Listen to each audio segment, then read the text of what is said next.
What's going on, arcade nerds?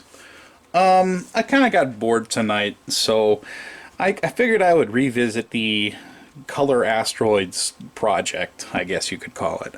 I needed something to do, you know, and so I figured I would ruin this board some more. This is an Asteroids board, but it's a bootleg. The schematics are identical to an original Asteroids board, but it's just it's a knockoff made by some other company. And anyway, so everything is identical on this board compared to an original Asteroids. But I made a video a while back where I made it, I colorized this board so it can actually display an image on a color vector monitor. So I'll put a link in the description so you can see that original video. But with this, I wanted to change some of the sounds around, and I wanted to add additional ROM data. So now this can access more ROM data than it did before. And so I have two optional graphics that load up, and it can actually address them in game and animate the objects on the screen. So now normally Asteroids would have the asteroid it goes across.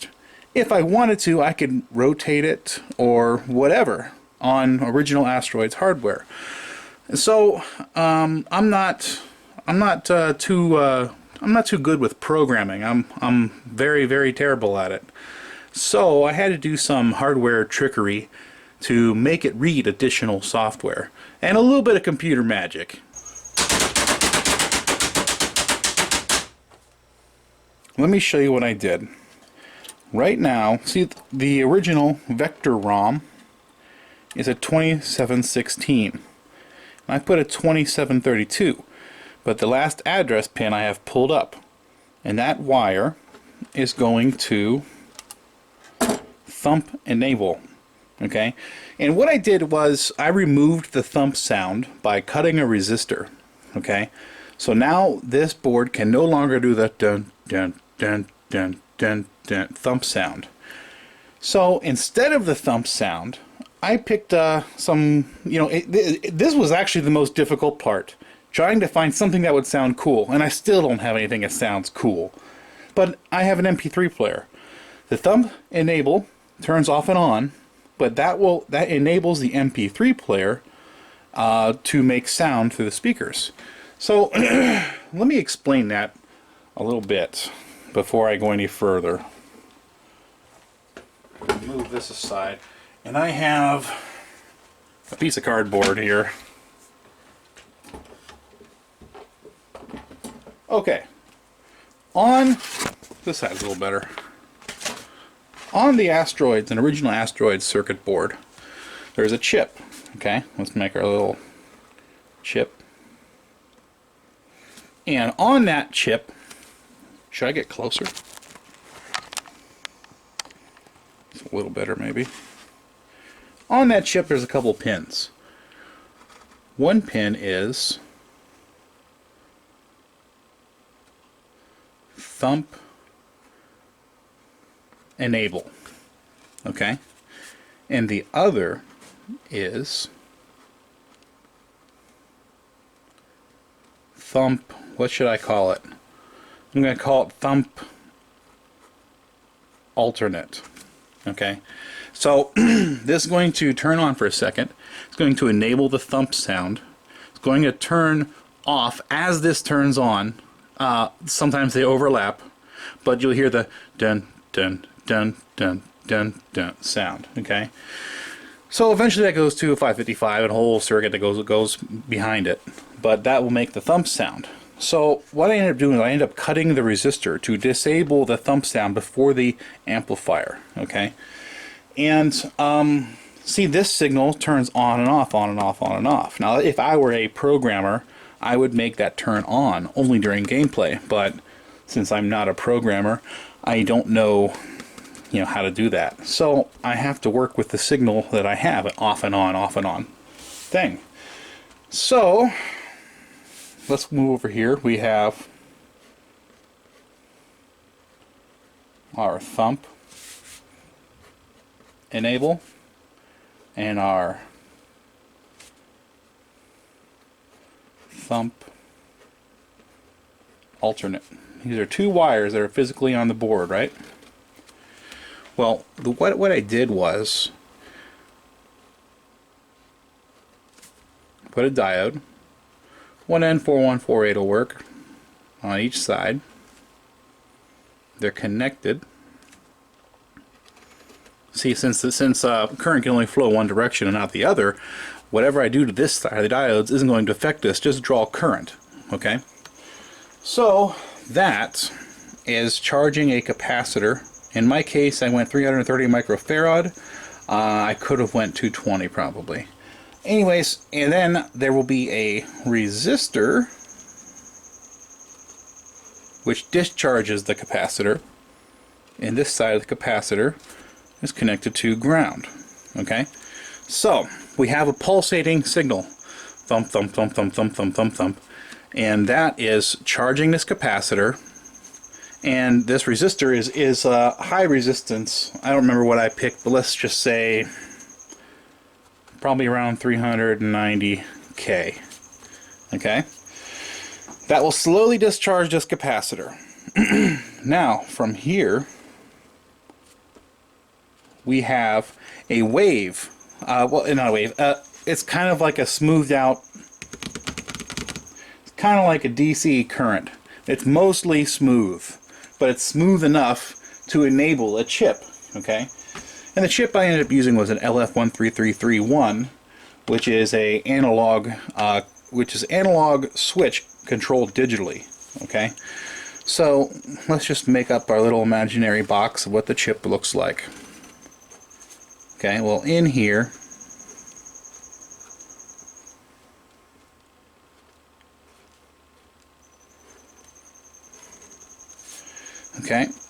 we have.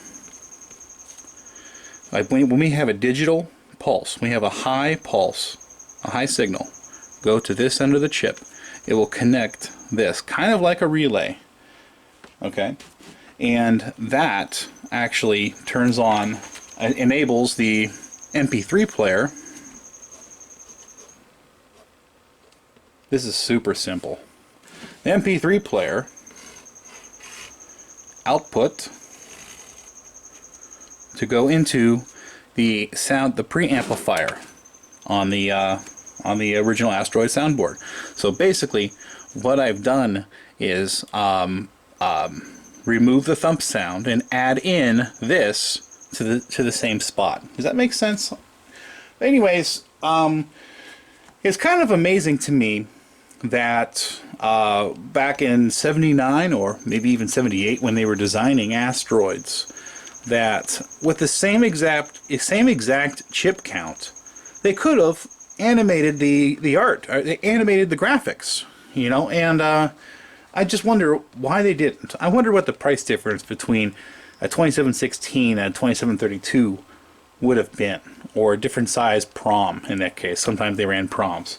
I wonder. It's just interesting because with the existing hardware that they already had, they could have easily animated it. And if I were to install a counter on here, leave this a digital signal, install a counter on here, I could I could fire many. I could switch through many different ROM addresses. It's limitless, matter of fact. Or it could have been done digitally, up to 256 different ROM addresses. You know, but so you know, it's interesting. But yeah. So let me show you the board again. Super simple. There's nothing to it. First, let me zoom in a little bit. Yeah, it's a fest.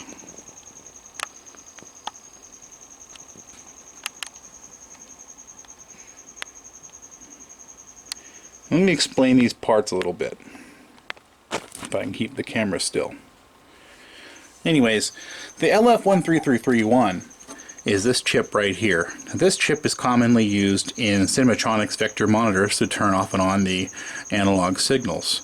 I believe that, if I remember correctly, they use it for a sample and hold circuit also. But anyways, here's the capacitor that charges. here's the two diodes over here. They connect together from thump and alternate thump, and it gives that digital signal to here, which turns it into a steady on signal. And this MP3 player is playing at all times, and it's on a loop. It just keeps on going and going and going. And this turns on the background music instead of a thump while it plays the game. Yeah, that's about it. There isn't much to it, and it goes right down to the existing audio amplifier. And yeah, oh, and I added a second MP3 player because this LF13331 has 4 different switches inside it, and I'm only using one. Okay, so I thought maybe I'll do something for a second sound, and I thought maybe fire. And I said, you know what, I like the sound of fire on there. So I thought maybe explosion. And then I thought, well, if I change the explosion sound, don't all explosions kind of sound about the same? Would I really get that much benefit if I changed the explosion sound? But I was thinking about changing the saucer sound. Like I could get like a modern sounding saucer sound. I don't know. I don't know. I messed with it. I messed with it tonight. I'm kind of already over it.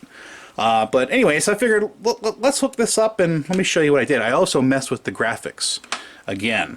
So let's hook this up to the machine and we'll see what's different. Okay, so I'm going to press start just like normal, and here we go.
Well, that's about it, guys. Could it have been done better? Oh yes, 1,000 times better. But this is just something I wanted to make a one-night project of, and you know, I kind of enjoy doing things the absolute simplest way possible, just to see if it can be done the wrong way, but my way, if that makes sense. But alright guys, have a good one. Don't forget to subscribe, and hit the bell icon and so forth, and you know, have a good one.